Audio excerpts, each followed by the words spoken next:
kembali lagi bersama dengan saya, Putri Elfrinanda Yovanka Simatupang, dengan NIM 213304010286 dari kelas pagi C semester 2, jurusan akuntansi Universitas Prima Indonesia. Dan pada saat ini kita dalam mata kuliah Sistem Informasi Akuntansi dengan dosen pengampu yaitu Bapak Hotua Samosir SPD MSI. Pada video kali ini kita akan masuk pada topik yang keenam yang berjudul Sistem Pengendalian Internal SIA. Pada topik ini terdapat 6 subbab dan saya akan menjelaskannya satu persatu. Pada subbab yang pertama terdapat ancaman atas sistem informasi akuntansi. Ada 4 ancamannya. Yang pertama yaitu kehancuran karena bencana alam dan politik seperti yang pertama, kebakaran atau panas yang berlebihan, yang kedua, banjir atau gempa bumi, yang ketiga, badai angin dan perang. Dan yang kedua, ancaman kedua bagi perusahaan adalah kesalahan pada software dan tidak berfungsinya peralatan seperti kegagalan hardware. Ancaman ketiga bagi perusahaan adalah tindakan yang tidak disengaja seperti kecelakaan yang disebabkan kecerobohan manusia, kesalahan tidak disengaja karena teledor, kehilangan atau salah meletakkan, kesalahan logika, sistem yang tidak memenuhi kebutuhan perusahaan, kesalahan atau terdapat kerusakan pada software, kegagalan sistem operasi, gangguan dan fluktuasi listrik, serta kesalahan pengiriman data yang tidak terdeteksi.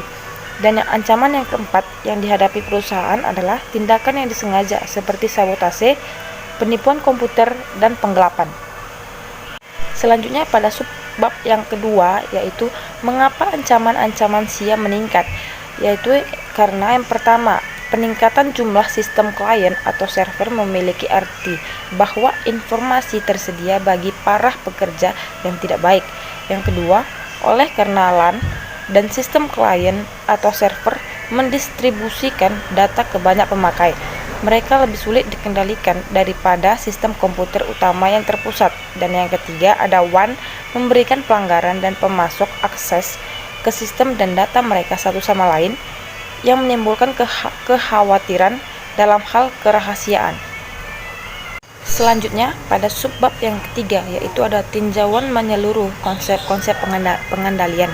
Pengendalian internal adalah rencana organisasi dan metode bisnis yang dipergunakan untuk menjaga aset, memberikan informasi yang akurat dan andal, mendorong dan memperbaiki efisiensi jalannya organisasi, serta mendorong kesesuaian dengan kebijakan yang telah ditetapkan. Selanjutnya ada subbab yang keempat yaitu ada klasifikasi pengendalian internal. Prosedur-prosedur pengendalian khusus yang digunakan dalam sistem pengendalian internal dan pengendalian manajemen mungkin dikelompokkan menggunakan 4 kelompok pengendalian internal sebagai berikut. Yang pertama ada pengendalian untuk pencegahan, pengendalian untuk pemeriksaan, dan pengendalian korektif. Yang kedua ada pengendalian umum dan pengendalian aplikasi. Yang ketiga ada pengendalian administrasi dan pengendalian akuntansi. Dan yang keempat ada pengendalian input, proses, dan output. Ada 5 komponen model pengendalian internal atau COSO yang saling berhubungan, yaitu yang pertama ada lingkungan pengendalian, yang kedua ada aktivitas pengendalian, yang ketiga ada penilaian resiko, yang keempat informasi dan komunikasi, yang kelima pengawasan atau monitoring. Selanjutnya pada subbab yang kelima ada lingkungan dan aktivitas pengendalian. Lingkungan pengendalian terdiri dari faktor-faktor sebagai berikut. Yang pertama, komitmen atas integritas dan nilai-nilai etika. Yang kedua, filosofi pihak, manajemen dan gaya beroperasi. Yang ketiga, ada struktur organisasional. Yang keempat, ada badan audit dewan komisaris. Yang kelima, ada pengaruh-pengaruh eksternal. Yang keenam, kebijakan dan praktik-praktik dalam sumber daya manusia. Dan yang ketujuh, ada metode untuk memberikan otoritas dan tanggung jawab. Secara umum, prosedur pengendalian termasuk dalam satu dari 5 kategori berikut ini. Yang pertama, ada otorisasi transaksi dan kegiatan yang memadai. Yang kedua, pemisahan tugas. Yang ketiga, desain dan penggunaan dokumen serta catatan yang memadai. Yang keempat, penjagaan aset dan catatan yang memadai. Dan yang kelima, ada pemeriksaan independen atas kinerja. Selanjutnya, pada subbab yang keenam, ada ringkasan materi sistem pengendalian internal. Sistem pengendalian internal suatu perencanaan yang meliputi struktur organisasi dan semua metode dan alat-alat yang dikoordinasikan yang digunakan di dalam perusahaan dengan tujuan untuk menjaga keamanan harta milik perusahaan, memeriksa ketelitian dan kebenaran data akuntansi, mendorong efisiensi, dan membantu mendorong dipatuhinya kebijakan manajemen yang telah ditetapkan. Dari definisi di atas dapat kita lihat bahwa tujuan adanya pengendalian intern adalah yang pertama, menjaga kekayaan organisasi, yang kedua, memeriksa ketelitian dan kebenaran data akuntansi, yang ketiga, mendorong efisiensi, yang keempat, mendorong dipatuhinya kebijakan manajemen. Dilihat dari tujuan tersebut, maka sistem pengendalian intern dapat dibagi menjadi dua, yaitu pengendalian intern akuntansi atau preventive controls dan pengendalian intern administratif atau feedback controls. Pengendalian intern akuntansi dibuat untuk mencegah terjadinya inefisiensi yang tujuannya adalah menjaga kekayaan perusahaan dan memeriksa keakuratan data akuntansi. Contoh, adanya pemisahan fungsi dan tanggung jawab antar unit organisasi. Pengendalian administratif dibuat untuk mendorong dilakukannya efisiensi dan mendorong dipatuhinya kebijakan manajemen atau dikerjakan setelah adanya pengendalian akuntansi. Contohnya, pemeriksaan laporan untuk mencari penyimpangan yang ada untuk kemudian diambil tindakan. Ada 3 elemen pengendalian internal, yaitu yang pertama ada lingkungan pengendalian, yang kedua ada sistem akuntansi, yang ketiga prosedur pengendalian. Lingkungan pengendalian dari suatu organisasi menekankan pada berbagai macam faktor yang secara bersamaan mempengaruhi kebijakan dan prosedur pengendalian. Filosofi dan gaya operasional manajemen.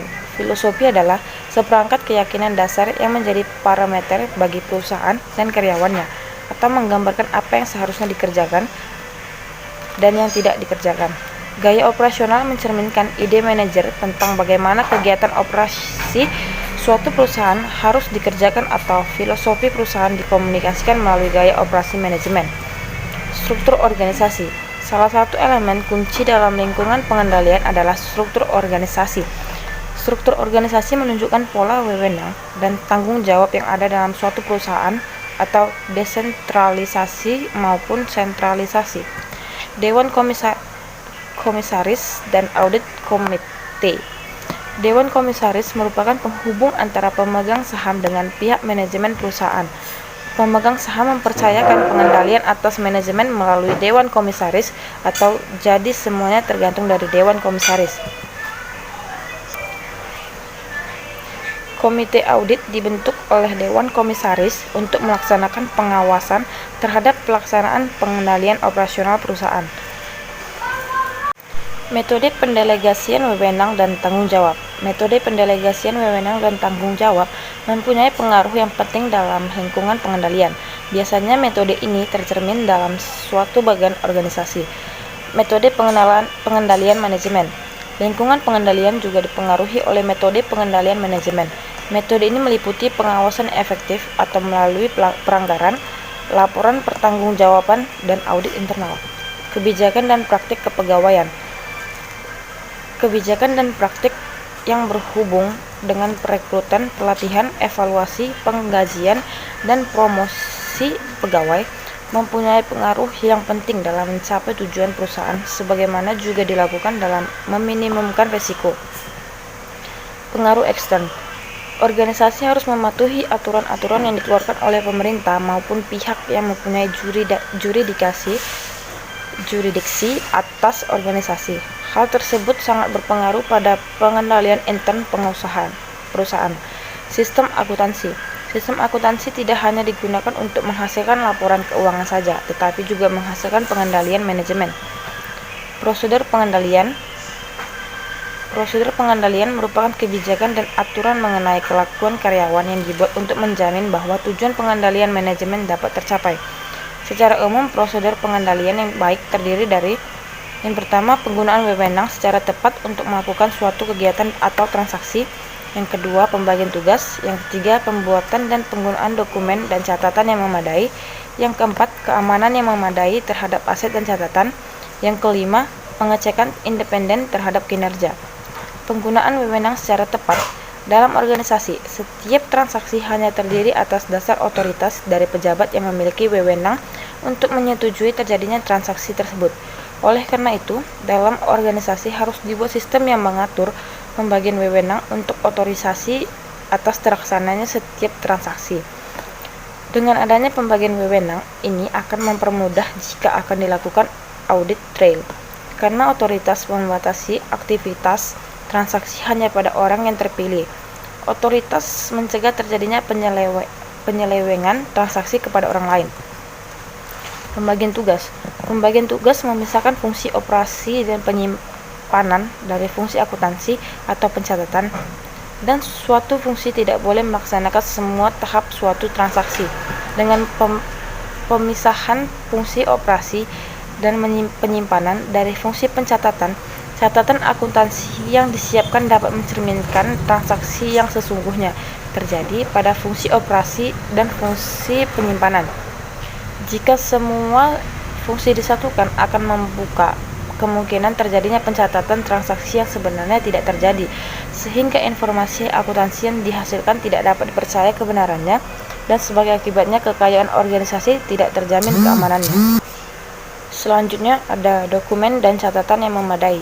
Prosedur harus mencakup perancangan dan penggunaan dokumen dan catatan yang memadai untuk membantu meyakinkan adanya pencatatan transaksi dan kejadian secara memadai.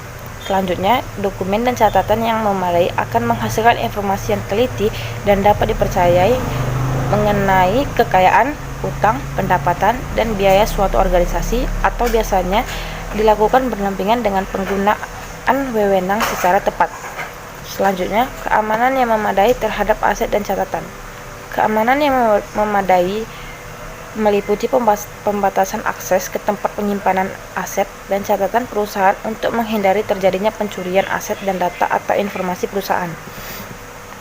Selanjutnya, ada pengecekan independen terhadap kinerja. Semua catatan mengenai aktiva yang ada harus dibandingkan atau dicek secara periodik dan dengan aktiva yang ada secara fisik. Pengecekan ini harus dilakukan oleh suatu unit organisasi yang independen, atau selain unit fungsi penyimpanan, unit fungsi operasi, dan unit fungsi pencatatan, untuk menjaga objektivitas pemeriksaan. Pengendalian internal pada lingkungan pemrosesan data elektronik terdapat 3, yaitu yang pertama, sistem pengendalian intern dalam perusahaan yang menggunakan manual sistem dalam akuntansinya lebih menitik beratkan pada orang yang melaksanakan sistem tersebut atau people oriented.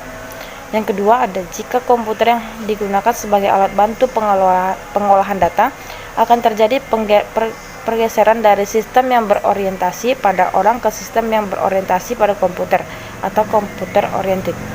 Yang ketiga, ada pengendalian intern akuntansi dalam lingkungan pemrosesan data elektronik dibagi menjadi pengendalian umum dan pengendalian aplikasi.